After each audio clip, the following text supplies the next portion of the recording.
On behalf of myself and the Dampa Youth Skill Entrepreneurship Development Center, Gusau, wish to congratulate the ITF Gusau Area Office for the successful completion of the training and the graduation ceremony of our teaming youth across the state for self-reliance.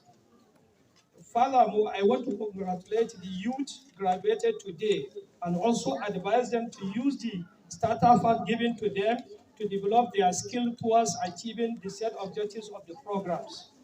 Also to recommend the state government under the leadership of Dr. Dauda Lawal Dare, the executive governor of the state, to change the generations of our state, for making youth to be self-reliant. And the other degrees like the Gusau Emirate Council has already advised the teaming youth for the training they have acquired from the ITF.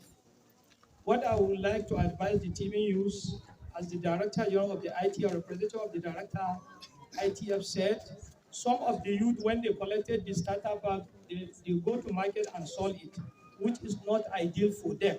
Because for the new modern system of the life, everybody should have a skill that can handle himself and his family. So I wish you all the best, and I congratulate the graduate. Thank you so much. Zamfara State, in person of Dauda Lawal Dere, in person of Alhaji Abdurrahman, Commissioner of Commerce, our royal father, represented by his secretary, Alhaji Sambo A. Sambo, representative of ITF Director in person of Alhaji Sohosa, my lecturer, representative of Provost FCET in person of Dr. Bashir Idrissa, the representative of Vice Chancellor of FUG, sir, ITF staff, invited guests, my fellow trainees, ladies and gentlemen, good morning. I, Fatima Umar, on behalf of the entire trainees of this year 2023 National Industrial Development Program, wish to give our wholehearted thanks to ITF for giving us the opportunity to study and learn various skills of our choice, which will help us to build ourselves, our families, and even boost the nation at large. There is an old adage which says that if you educate a woman, you have educated a nation. I can assure you that this startup package will go a long way for us, as we all have the zeal to be independent, help educate our children, support our husbands, to mention but a few, as nobody wants to be a liability and nobody wants to marry a liability. On this note, I pray that this startup package, may Allah subhanahu wa ta'ala put barakat in it and make us all successful in our various endeavors. I wish all our invited guests journey mercies to their various destinations. God bless Zamfara State. God bless the Federal Republic of Nigeria. Thank you. Important dignitaries present here, highly welcome to this important occasion. I would like to use this opportunity to express my profound gratitude to Allah subhanahu wa ta'ala for keeping us alive within this important occasion. First and foremost, I would like to extend my appreciation to my Director General for approving us to conduct this program.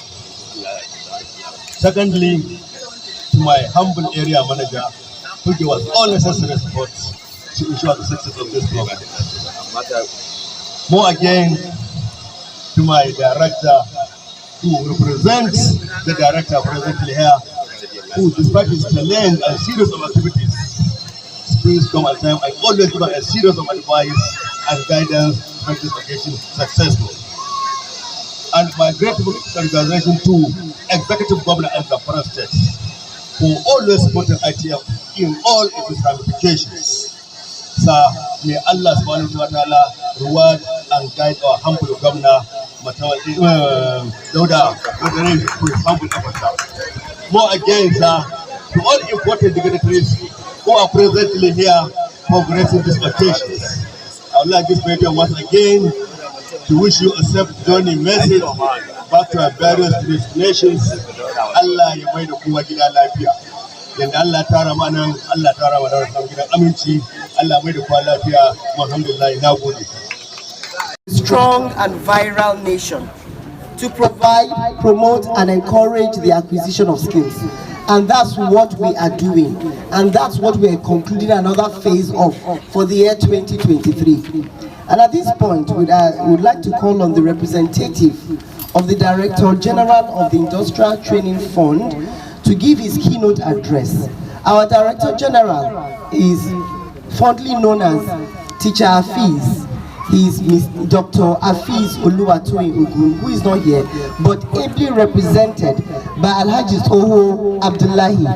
Alhaji Oho Abdullahi is a very vibrant officer of the Industrial Training Fund. Not just an officer, but a senior officer of the Industrial Training Fund. And it is a privilege to have him here to represent our Director General.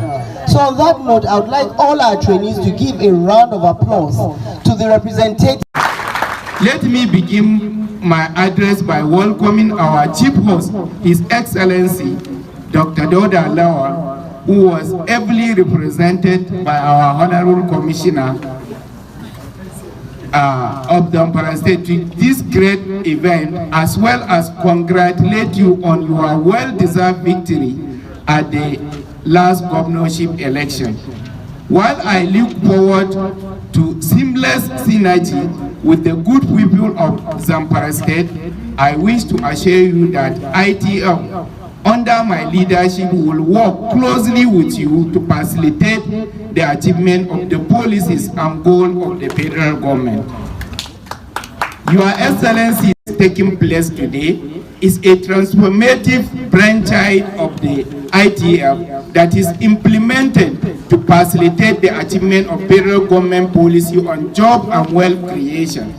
It focuses on skill acquisition to create jobs to curb rampant unemployment situation in the country and breed a new generation of entrepreneurs. In order to transform the economic landscape of the country, I have been informed that since inception, the NISDP has equipped over 500,000 Nigerians youth nationwide with cutting-edge skills in various trades. Zamfara State and other distinguished guests for making this occasion a memorable one. Thank you for listening, and may God bless our collective effort at developing our dear country, Nigeria. Thank you very much. Professor Muazu Abubakar Uzo, Professor of Toxicology. He has directed me to join you here this morning. My task is very simple, and I want all of you participants to please pay attention. Skills or skill, according to Oxford Dictionary, is the ability to do something well. As institution, we award degrees at the end of various levels of learning. After your first degree, you get certificate. You come back for postgraduate and all of this. It's all centered at certificates. But the referred professor and Sheikh Ali Sabankami recently published a book And that book is entitled Skills Other Than Degrees. We had several motives. Now, today, as beneficiaries, I urge you to be dedicated, committed, and resilient for you to succeed. You should also know today that you are under a bond, an oath, and an agreement to do well and reproduce yourself in no distant time on behalf of the Industrial Training Fund. Also, as stated by our royal father here a moment ago, you are nominees that graduated to become trainees, and you have graduated now from trainees to become beneficiaries. Now, let me underscore some things for you to note as you move forward into the larger society. Number one, you should be conscious of the highest currency for business. The highest currency for business, apart from capital, apart from this and this, is trust. For you to succeed moving forward, you must be trustworthy. And also, we are always immensely grateful to the Industrial Training Fund. As a university, my vice chancellor once told the student recently that my work is to give you degree, you go out and succeed. But look at ITF, they have given you the knowledge and they are empowering you with a startup pack. It now goes back to the trend of our royal father that said once upon a time in Nigeria, you school, free education, eat and enjoy, and even get job. As institutions now, first class graduates don't get automatic employment anymore. So this morning, I encourage you. I had to terminate my class. I have 4 hours class, but I terminated it to ensure that we join the ITF family. It is no longer bread and butter in Nigeria. You have to be ambassadors of yourself. As I am about to conclude, please note that a successful person has father, mother, brother, sister. But a failure is an orphan in the society. Nobody identifies with him. On behalf of my dear Vice Chancellor, who has given me this opportunity to be here, I congratulate the esteemed Industrial Training Fund for the good works they are doing. You are not the only ones under the ITF. They also have Sideways program, where they have been able to ensure that undergraduate students go for industrial training and they pay them also. So what a commitment from an organization. These are my brief words of advice this morning. Thank you very much. The Commissioner of Commerce, Alhaji Abdurrahman, the representative of my father, our grandfather, the Emir of Gusau, represented by Alhaji Sallama, Samba Sallama, sorry, Secretary Sambo M. Sambo, the representative of DG, Alhaji Soho, the area manager, our police, ladies and gentlemen, Assalamu alaikum wa rahmatullah. I will say it in Hausa because I want every one of us here to know what we are talking about. Alhamdulillah, ITF, kusan in ce wani organization da muke da shi a nan Zamfara babu kuma ITF. Domin ita take ba da training, ta ba waɗannan mutanen da ta doka training kuɗaɗe, kuma ta zo ta ba su kayayyakin abin da sun ka koya. sannan kuma ta biya waɗanda sun ka yi training ɗin. Mu muna ciki, sauran 'yan uwana dunnan sun tabbatar yau ba mu da ITF kobo guda na training ɗin da mun ka bayar. Kuma yau mun shaida duk wani training ba ya bin ITF kobo guda na food wannan allowance ɗin da ake badawa. Mun tabbatar kuma an bayar. Yau mun shaidu cewa za a ba da start package na abubuwan da kowane training ya koya. To idan muna samun haka zuwa da state government ko kuma in ce is a challenge to state government, federal government ba take wannan, wallahi ba za mu samu issue na banditry ba, na sace-sace, area boy, menene da sauransu. Muna da santoci a nan ne Zamfara State wanda kusan in ce in an ka diba Sokoto Kebbi ba su kai mu santoci ba. Kamar yadda sakatare ya faɗa suna da santa, ni na tabbatar mu ma wadatar skill acquisition center ko waje ya san cewa an kashe miliyoyin kuɗi a nan wajen. Ba wasa mun ka zo ba, kuma ba aikin gwamnati nake ba, ba siyasa nake ba, amma na yi ƙoƙari na ƙirƙiro wannan hanya da za mu tallaba mu mutane, mu taimake su domin su samu abin da za su yi don gobe. Akwai ɗan uwana dan ba, akwai wata mata mai ƙaunata da take a nan ku GRA, Rafiya ko Oriya. We have done our best. Muna neman a wannan state government ta shigo ciki, ta yi mana, ta taimaka ma al'ummar Zamfara. Wallahi sai kaga ka aje kaya gobe barawo baya doka, dai yana da abin yi. Ko kuma ɗalibai ko kuma waɗanda sun kai training, mu aje degree don mun riga ku mun aje shi, mu aje diploma, mu aje NCE. Me za ka nema ka taimake kanka da kanka? Menene duk abin da ake yi an yi ma, ka tashi ka nema. Ina faɗa ma duk wanda ya yi training a center mu, ko gobe yake da challenge, any challenge yake da shi, mun ba shi free offer ya zo, za mu iya cin masa a cikin inda yake ma mu taimaka masa. Ba wai just only to give you a training and go, no. Mun koya muku asset of finance, inda a cikin ku kamin ku tafi kun dinga kun tara kuɗaɗe waɗanda ma kuna yi.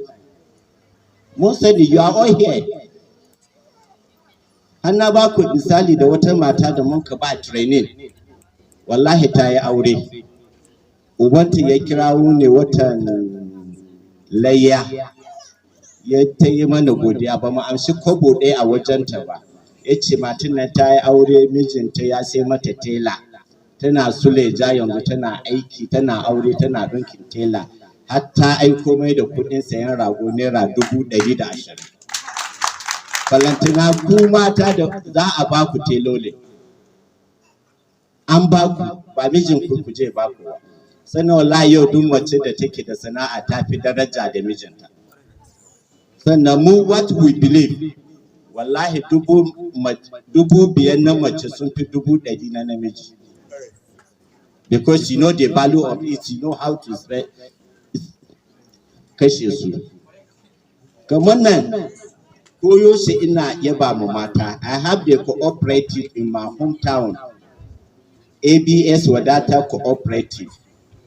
Mun buɗe wajen, na zuba naira miliyan 6 a wajen wanda nake taimaka ma mata da maza. A yau maganar nan da nake yi within 4 months da mun kai, akwai mace da ta tare naira 210 a cikin cooperative ɗin. 210. Akwai mutanen shinkafi na da all aware wanda za mu ba su loan on our market abin nan day. Talata, Laraba, Alhamis, Juma'a su maido mana Asabar. Na tambaye ta me za ta yi da waɗannan kuɗi. Ta ce za ta aure da 'ya'yanta ne. wadda da ba ta da abin yau na ba ta 50,000 tana yi a cikin profit ɗinta ta aji naira 210 abin da nake ba ta 50,000 end of the week za mu je shinkafi zan yi promoting ɗinta da 50,000 in kai ta naira 200,000 sannan kuma instead of one week zan sake upgrading ɗinta zuwa wata guda ta mido mana da kuɗinmu. Wannan abu ne na taimakon juna. We have done our best. State government ta shigo, 'yan siyasa su shigo, mu kanmu private sector mu shigo. Ban taba aiki ba na gwamnati, amma yau ina biyan sama da mutum 100 da wani abu albashi. Mutum salary, mai digiri sai ya zo, mai PGD ya zo. Akwai ne mai PGD da ya zo yana son ya in koya masa waya da ake ku kasuwanci, ni cewa ni na. Yace mu aje ku don magana ku certificate. So it's a challenge to all of you here. Ku aje degree, ku aje wani show. Ni I have finished my BSc in mathematics, computer, no forget about that. PhD ɗinka ko degree ɗinka bi za ka nemo 1 naira to 2 naira, 2 naira to 3 naira. Don mun koya muku nan ne a business abin nan. Ni da kaina na zauna a class na kusa some hours. Ko ba haka ba? Mata ma da muka yi training na koya muku business ko ban koya muku ba. Har zuwa entrepreneur. Ku je ku aji duk wannan. Wassalamu alaikum wa rahmatullahi. National Industrial Skills Development Program, NISDP. Distinguished ladies and gentlemen, I am happy that you have honored our invitation despite your tight schedules. I would like to express my appreciation to the Director General, Chief Executive of the ITF for graciously approving the implementation of the program. The Honorable Commissioner, Ministry of Commerce, Ministry of Commerce, Trade and Investment, Trade and Industries. I'm sorry. I would also like to welcome the Royal Father of the Day, who is ably represented by the Secretary, Emirate Council,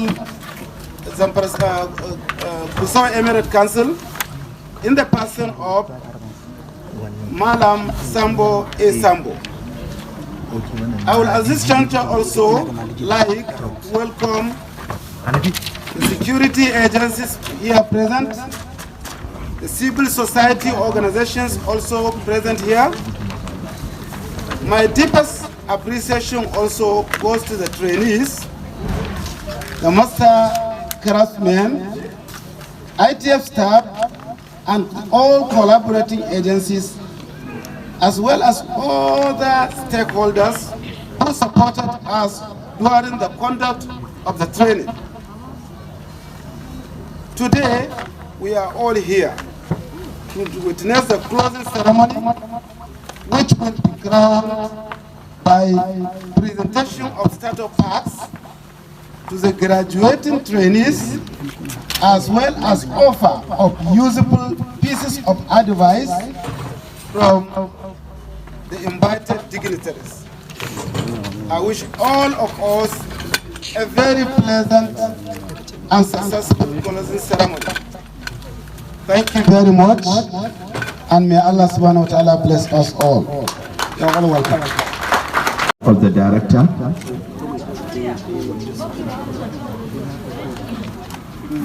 representative of His Excellency the Executive Governor, Dr. Dauda Lawal, ably represented by Commissioner of Commerce and Industry,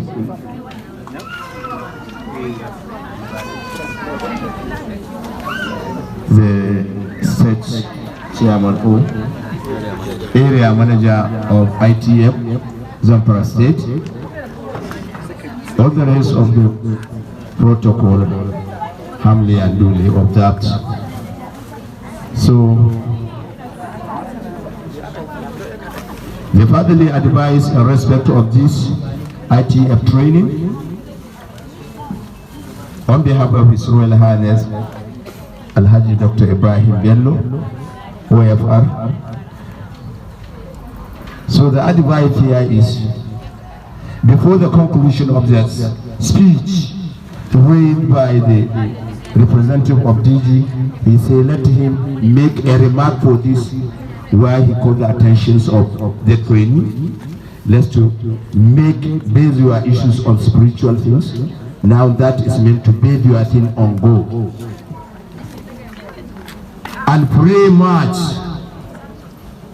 for the train you had to enable you want to have success and you want your business to be blessed.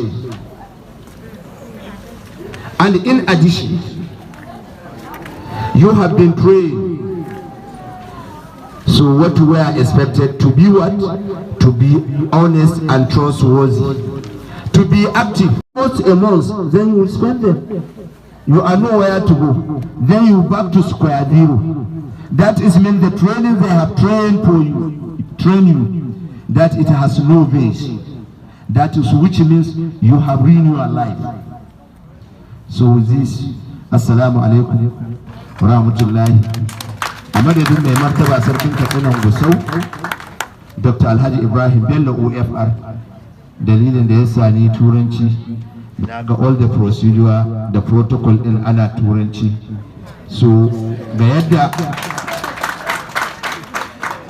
yadda masarauta take in ta zo za ta yi magana cikin Hausa a ko'ina, kuma kan ku ce wai sai na arewa. Duk inda ka tafi a Najeriya, language din da ka tarar nan wurin sarkin shi zai yi maka, sai dai a fassara ma. A madadin mai martaba sarkin Katsina Gusau Dr. Alhaji Ibrahim Bello OFR, ina kira gare ku kuma ina ba da shawara.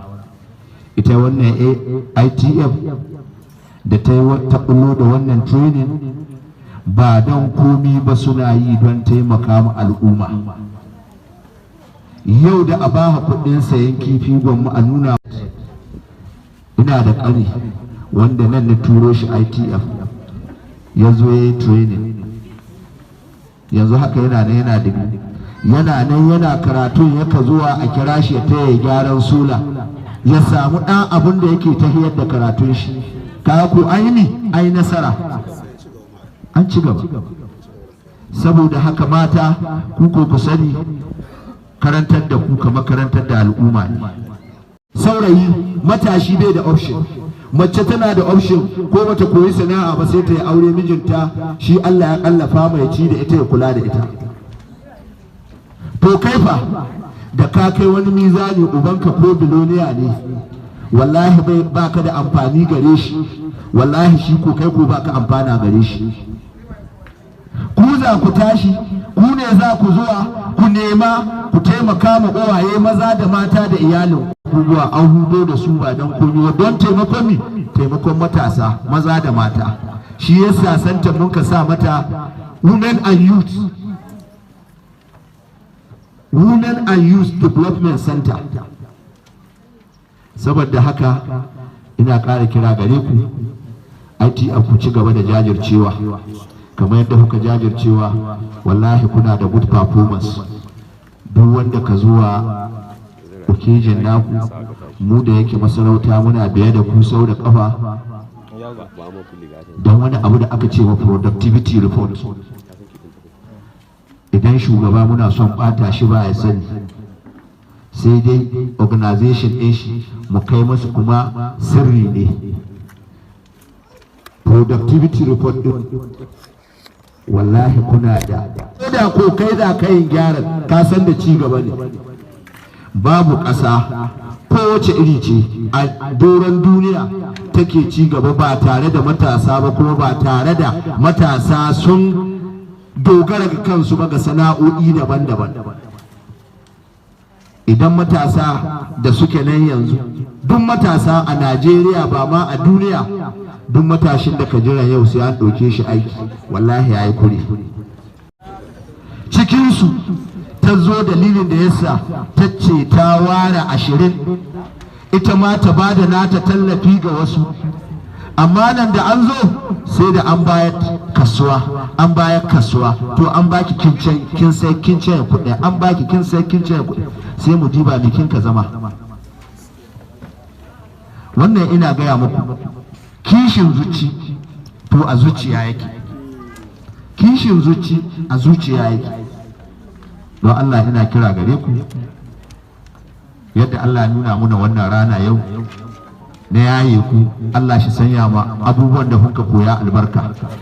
Allah shi nuna muna ciki a ce mun zo wata shekara kuma yayewa cikin waɗanda an ka yaye shekarun baya su ma sun zo sun kawo nasu mutane na cewa waɗanda sun ka koya mawa.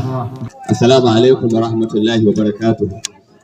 Da yake an ce ba lokaci kuma abin da ake son a yi magana a kan shi muhimmancin riko da sana'o'in hannu a musulunci.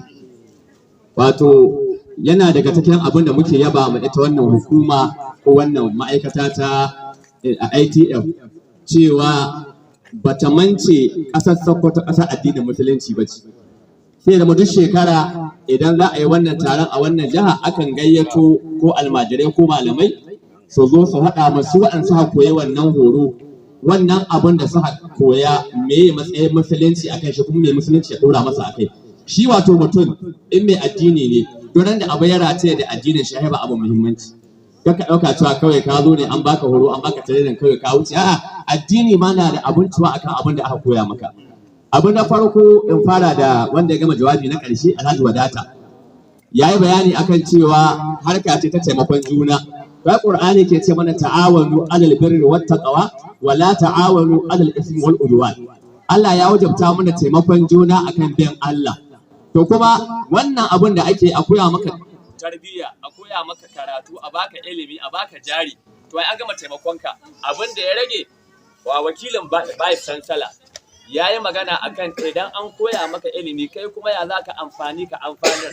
Annabi na cewa khairun nasu man yanfa'un nas, mafi alkhairin mutane wanda zai amfanin su. Yanzu misali wannan horon da aka baka abin alfahari ne in Allah ya kai mu zuwa baɗi a ce an gayyato area manager a matsayinka na wanda ka karɓi wannan horo ko an baki wannan horo ka koya ka iya, ka gayyato kai ma area manager ya gayyato wakilin DG cewa a zo a yi buki kai ma za ka yi mutum ko da 10 ka amfani al'umma.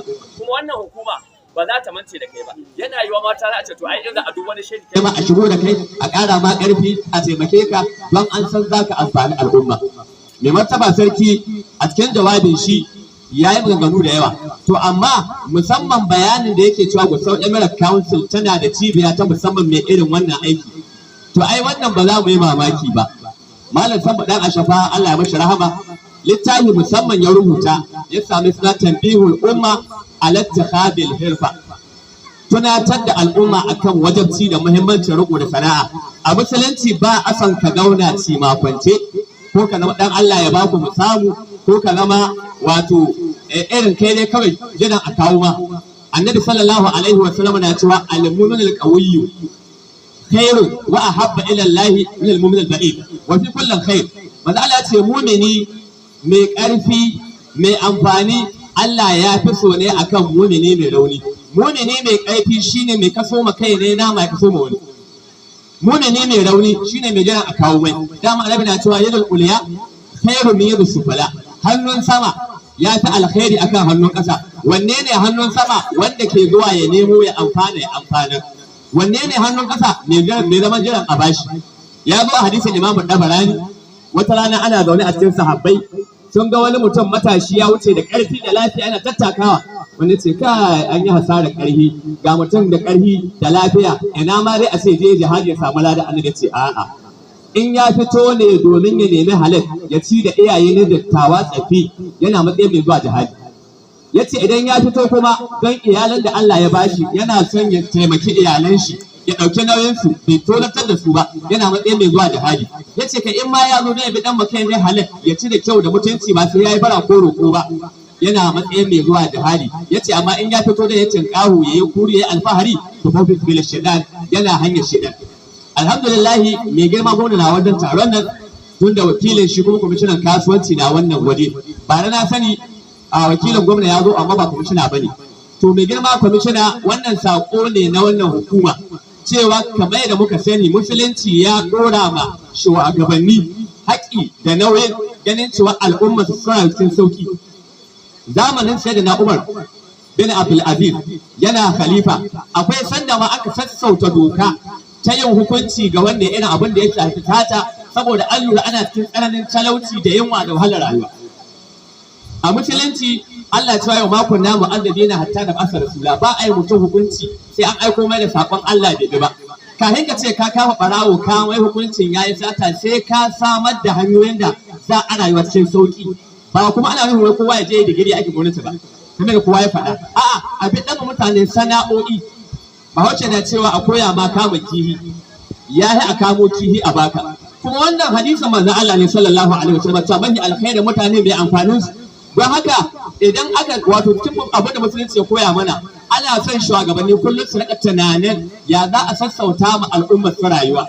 To ta hanyar sana'o'i mun sani wannan gwamnati mai ci yanzu Allah ya taimake shi ga irin tsarin da ya bullo da shi ga manufa tai akwai abin da ya shahi wato skill acquisition saboda yana ta magana akan cewa ya gaji da ganin samari na maci makwance ya gaji ganin samari na zama ba aiki yi to amma a yi abin aikace wannan hukuma mai girma gwamna yana ci wanda ya kamata state government ta haɗa kai da su kuma a bada irin wannan umarni a ƙananan hukumomi ya zama saƙon ya isa yadda state government za ta yi ba zai isa ba sai an extend da ɗan abin zuwa ƙananan hukumomi guda 14 da muke da su kuma wannan sana'ar abin mamaki da sha'awa malam san dan ashafa Allah ya da shi ya ce annabawa ne suka fara wannan sana'o'i misali sana'ar noma annabi Adamu yayi sana'ar ɗinki annabi Idris yayi manzon Allah sallallahu alaihi wasallam yana ɗinka rigar shi da kanshi tailoring kenan yana gyara takalmin shi da kanshi shoemaker kenan Aisha radiyallahu anha tace in manzon Allah na cikin gida ba abin da yake yi in ba yana taimakon iyalai ne ba in riga ta yage zai dinke in takalmin ya lalace zai gyara kenan shoemaker da tailoring wani abu ne wanda manzon Allah aikata ma yayi sannan sana'ar design ko sana'ar rubutu annabi Idris alaihi salam shi ya fara wannan shi ne mutum na farko da ya fara amfani da alƙalami da rubutu da sai da abin mala ƙasa amma shi ya kawo abin da ya shafi ai amfani da biro ko alƙalami a yi design kana iya cewa computer kana iya cewa design kana iya cewa architecture duk wani ne abin da a sarrafa amfani da biro da artist annabi Idris alaihi salam ya fara wannan sana'ar noma da kiwo annabi Adamu yayi sana'ar fawa annabi Ayyuba annabi Shu'aibu yayi sana'ar kasuwanci manzon Allah dan kasuwa ne dan kasuwa ma irin na ƙasa da ƙasa ya bar Makka ya je ƙasar Sham ya yi kasuwanci ya sau ya sayar dan haka ko hanyoyin da musulunci ya yarda a yi sana'a da su idan aka yi wannan sana'a din Allah zai sanya albarka matuƙar an yi gaskiya bayan sansala ya yi magana akan cewa gaskiya da amana manzo Allah sallallahu alaihi wasallam dama ya sharɗanta mana cikin abin da zai sa kasuwancin mu yayi albarka a sanya gaskiya a sanya amana kuma kan ai algushu ina ta laysa minna man gashana fa laysa minna me yi mana algushu bai tare da mu amma kace algushu hada mai kyau da mara kyau sannan hatta wannan sana'a ta sola wani abu ya faru a lokacin rayuwar manzo Allah sallallahu alaihi wasallam akwai wani sahabi ana tafi Usayd bin Hudayr da abokin ne da shi bin Ubada sun je wajen manzon Allah sallallahu alaihi wasallam sun raba dare bayan an sallar isha'i an zauna a gaban manzon Allah ana tattaunawa kan abin da ya shafi addini dare yayi sahabban na son su je gida dare yayi ga duhu a Madina ga kwazazzabai ga ramuka ga duwatsu kawai sai ko ka manzon Allah ta ya manzon Allah akwai duhu sai manzon Allah ɗaukar sanda ya ba wannan sahabi sanda ce haka doguwa sai ta koma kamar torch light ko sola irin wannan wanda ba a jona ba ta da hayaki kuma ba jona ce ake yi tana haske ta gaba ita ya rika matsayin torch light ko solar ko street light yana tafiya har suka je inda za su rabu shi da aboki ne ana kaiwa inda za a rabuwa shi ma ɗayan sahabin na da sanda fashi ma ta ɗauki haske ka kenan duk waɗannan abubuwa a musulunci ba baki bane ba sabbi bane kuma ko da baƙon abu ne aka kawo in dai bai amfani musulmi annabi na cewa alhikmatu dalatul mu'min aina ma wajadaha akhadaha ita hikima kayan tsintuwan mai imani ne in wani abu naka ya bace ka tabbata naka ne in ka gano abinka ka kada da cewa jama'a ina shirya muku na gane kana ka dauka za ka yi wannan duk wani abu da yake da amfani ga al'umma idan ya cin maka ko ka samu abin kawai abin da ake nema ka ga ya za ka amfana da shi annabi sallallahu alaihi wasallama ya karantar da mu ba lokaci ne cewa neman addini ma'ana ko da kai malami ne to neman addini da neman ilimi bai hana ka neman duniya domin an samu waɗansu sahabbai kamar shi na Umar ya faɗa sun kawo ma annabi labari cewa ya rasulullah kai sahabi wani akwai kokari akwai himma saboda kullun da rana azumi yake da dare kiyamul layli yake kuma masallaci ma ke kwana manzo Allah ya ce wa ke ji da shi suka ce mu yadda kun shi auren Allah in dai mutum zai kwana masallaci ya kwana sallah ya yi azumi amma saboda bai je nema ma kai ne abinci ba a ce wanda ya bashi abinci ya yi shi balle kuma wanda ke jira a bashi ba masallaci kwana ba ma'anar shi neman addini bai hana a nemi duniya Allah na cewa wabtagi fi ma ataka Allahu darul akhirah wa la tansa nasibaka min ad-dunya wa ahsin kama ahsana Allahu ilayk wato neman abinda Allah ya baka na wadata to wabtagi fi ma ataka Allahu darul akhirah duk abinda Allah ya baka na ilimi na karatu na wani skills to ka nemi lahira da shi amma kar ka manta rabanka na duniya ma'ana neman lahira bai hana neman duniya bai hana neman lahira har ba wani asari yana cewa imal liduniyaka ka annaka ta'ishu abadan wa amal akhirataka ka annaka tamutu gadan in zaka nemi duniya ka nema kuma ba za a mutu ba amma in an zo wurin bauta ma Allah kuma a bauta ma Allah kamar za a mutu gobe to yau galiban zaka isko cewa a wurin duniya din ma an tsere mani balle addini tsakani da Allah matasa ina yi mana nasiha kamar da Didi ya faɗa wannan abubuwa wato alfarma ce dama ce saboda yanzu a cikin mutanen jihar nan ko garin nan mutum nawa ne amma ku nawa ne aka zaɓo aka ba wannan dama mutane da yawa suna neman samu wannan dama ba samu ba to ku da Allah ya baku ya za ku gwada ma Allah kun gode malamai suna cewa hanyar gode ma Allah idan ya yi ma ni'ima shine ka juyar da wannan ni'ima cikin abin da Allah zai yarda da shi kuma shi ilimi kowane iri ne Allah ya baka sai ya tambaye ka kuma wallahi abin da muke gani na kayansa din nan aikin solar nan electrical engineer din nan duk wannan ilimi ne kuma duk asalin ilimi daga Allah ne zaka ilimin nan sai Allah ya tambaye ka annabi na cewa la yadalu qarama abdin yawmal qiyamati hatta yusalu an arba'in ba mai tsallaka sirati lahira sai an mai tambaya hudu cikin tambayar da Allah zai ma ilimin da Allah ya baka ni kai da shi yanzu wannan ilimin naku wallahi zaka iya shiga aljanna da shi ba ilimin duniya bane ai mai ahlar ya ce da yawa ilimin duniya yake zama ilimin lahira saboda kyawun niyya da yawa ilimin lahira yake zama aikin duniya saboda mugun niyya yanzu misali aikin lahira ya kai Qur'ani a ga mutum Allah lamba ne mahaddaci yana karatu yana ilimi amma in damuwa ta kawai ya ci musabaka bai da komai a wajen Allah amma wannan abin da kake gani ka koyi sana'a noma ko kiyo ko tela ko ɗinki ko walda ko kira ko lantarki in ka tsaya ka taimaki addini da wannan kuma ka ci halal ka sha halal ka ci da iyalanka halal an tashi aikin masallaci na gyaran sola ka ce tun da masallaci ne ba za ka anshi kuɗi ba ka taimaki addini ba an tashi taimakon makaranta za a gyara wutan makaranta ka ce tun da makaranta addini ce ba za ka anshi kuɗi ba ka taimaki addini ba wannan in Allah ya karɓa sai ya saka aljanna saboda shi don haka mu kyautata niyya mu yi kyakkyawan niyya cewa abin nan da aka bamu za mu yi amfani da shi za mu amfani wani da shi a ƙarshe ina so in ba da shawara kamar haka na farko ya kamata a ce kamar yadda ta ba da shawara idan aka yaye ɗaliban nan ya kamata a ce an samu masu da wani foro kamar a ce alumni da za su rinka haɗuwa da juna suna ƙara ma juna ilimi ta hanyar abin da sun ka koya yadda za a samu akwai consultation in an tashi wata rana wanda aka sun ya kware ya zama wani abu shi ma ana iya sake nemo shi ya ba da gudunmuwa ga irin wannan training da ake bayarwa ban manta ba da muna secondary school na yi technical college ne a makarantar mu a wannan lokacin gaba ɗaya jihar Zamfara lokacin nan makarantar mu ake samar da tebura da kujerun da ake rabawa a makarantun jihar Zamfara gaba ɗaya saboda makarantar ana karantar da woodwork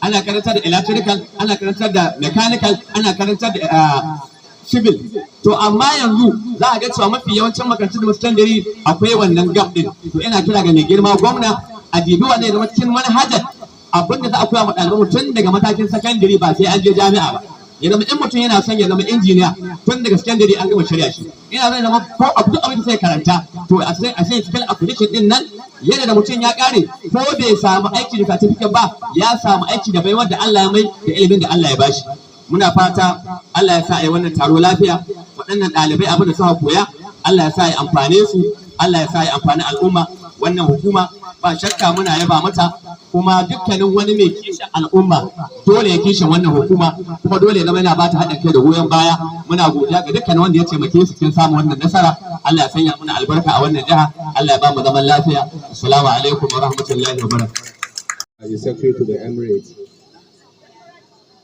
Emirate Council, the Emirate Council, the representative of the Director General, National Industrial Training Firms, area manager, other important dignitaries here present,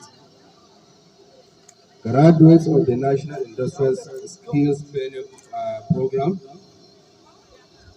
ladies and gentlemen, Assalamu alaikum wa rahmatullahi ta'ala wa barakatuh. I stand before you today as the representative of His Excellency, the Executive Governor of Zamfara State, Dr. Dauda Lawal, and as the Commissioner, Ministry of Commerce, Industry and Tourism, Zamfara State, to thank the Almighty Allah for witnessing this important occasion and to extend my warmest congratulations to the graduates of the year 2023 National Industrial Skills Development Program. First and foremost, I would like to express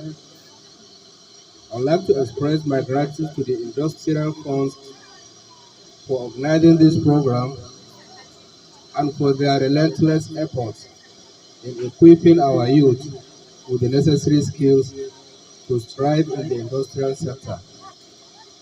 The collaboration between the ITF and the Zamfara State government has proven to be fruitful, as we witness the graduation of a talented number of individuals who are now ready to contribute to the growth and development of our state and the nation. The National Industrial Skills Development Program is a testament of our commitment to empowering our youth and preparing them for the challenges and opportunities that lie ahead of in the industrial sector.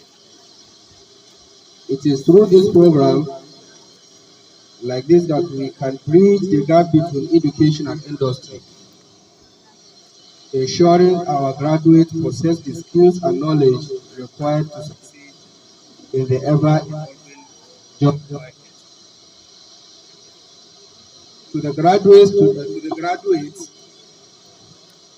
today marks a significant milestone in your journey towards becoming skilled professionals. You have demonstrated remarkable dedication, perseverance, and determination throughout this program. And for that, you should be immensely proud of yourselves. Your hard work has paid off, and you now possess the tools to contribute to the growth and development of our dear state and the nation at large. Zamfara State, like many other states in Nigeria, is on the path of economic transformation. We are focused on diversifying our economy, attracting investment, and creating employment opportunities for our youth. The skills you have acquired through this work, idan aka zo da wannan ayyuka ana amfani da su a cikin jiha saɓanin ɗauko su daga wajen jiha. Alhamdulillahi,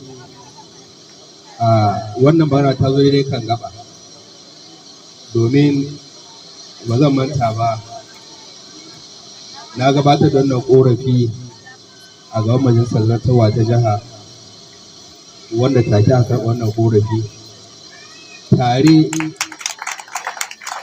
tare da ba da umarni da cewa duk wani ɗan kwangila zai aiki a jihar Zamfara, na farko dole ya amfani da ma'aikatan mu na cikin jihar Zamfara.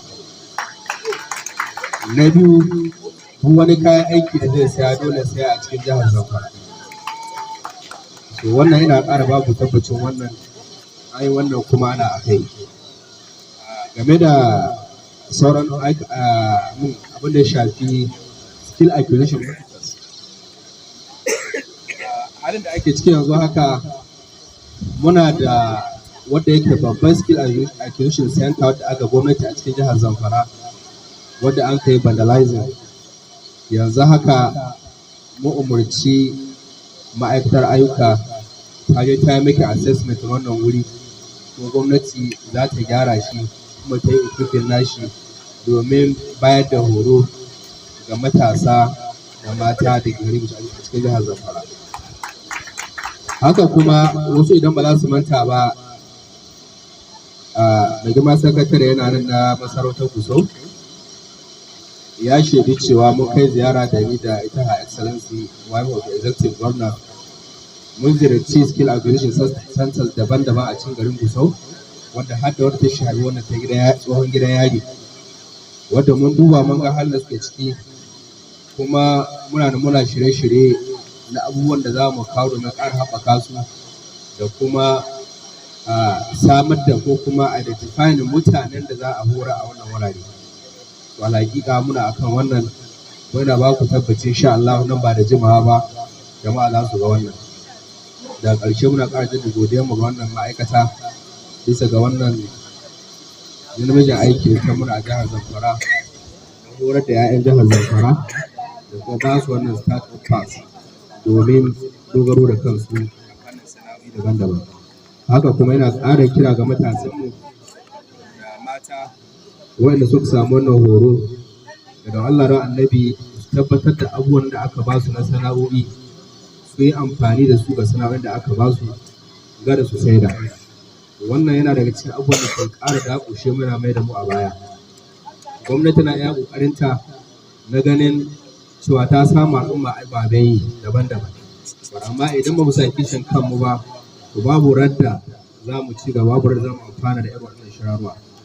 Da ƙarshe ina ƙara da gudata gare ku baki ɗaya, da wata Allah subhanahu wataala ya mai da kowa gidansa lafiya, Allah ya mana jagora baki ɗaya. Assalamu alaikum warahmatullahi ta'ala wabarakatuh. Domin in yi godiya na farko ga Allah subhanahu wataala da ya nuna mana mun fara wannan training cikin aminci ko mun kammala cikin nasara. Na biyu, in yi godiya ga shugabannin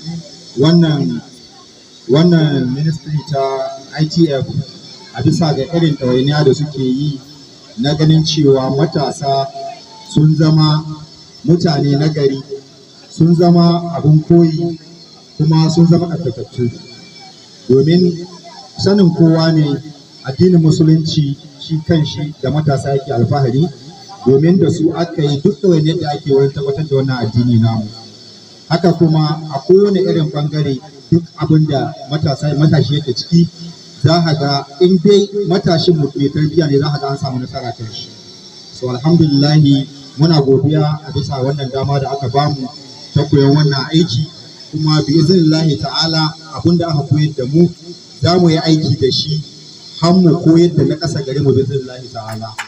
Domin kamar da yake gani nan akwai wakili mai daraja gwamna wanda kwamishina ne kuma mai gidana ne, na san shi, na san irin gwagwarmayar da yake, kuma na san irin kokarin da yake shi kan shi na ganin cewa matasa sun zama wani abu, domin na aiki karkashin shi kuma har yanzu karkashin shi nake.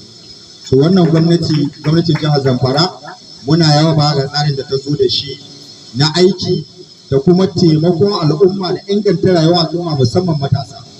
So sai dai akwai wani kalubale ɗaya wanda muke samu.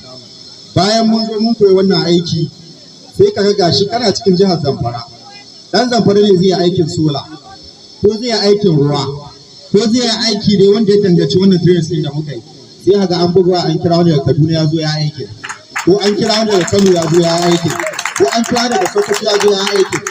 To matukar ana haka, babu ranar da za mu goge mu kan Muhammadu ko wasu jihohi ana kira mu yi aiki, matukar 'yan jihar mu ba za su kira mu musu aiki ba. To ina neman da girma kwamishina a sa wannan cikin tsari wanda gwamnati za ta yi kirkiro da tsari duk lokacin da wata wannan aiki na sola, ta duba su wane ne 'yan jihar Zamfara waɗanda suna koyi wannan aiki, domin a kira su ma a gwada su, a jarabta su, kuma su iya su a ga cewa lalle abin da aka koyar da su sun kware da shi, kuma sun san abin da suke, har wata jiha ta kira su ta alfahari da su.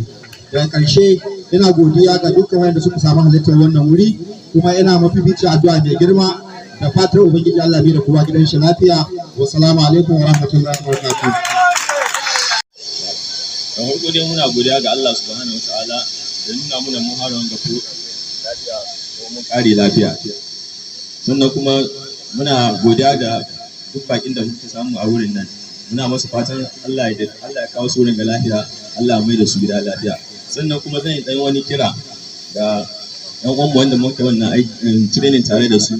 Wannan start up din da za a bamu, na da ana ta emphasis kan cewa za a sayar. So don Allah ina kira gare su, don Allah mu rike wanga kayan da za a bamu na aiki, mu rike su da gaske. In mun ka rike su da gaske insha Allah za mu amfana da su.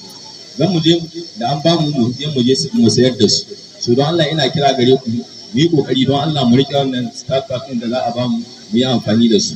Daga ƙarshe ina mai cewa duk yadda kowa zo ringa lafiya Allah mai da kowa gidan shi lafiya. Assalamu alaikum.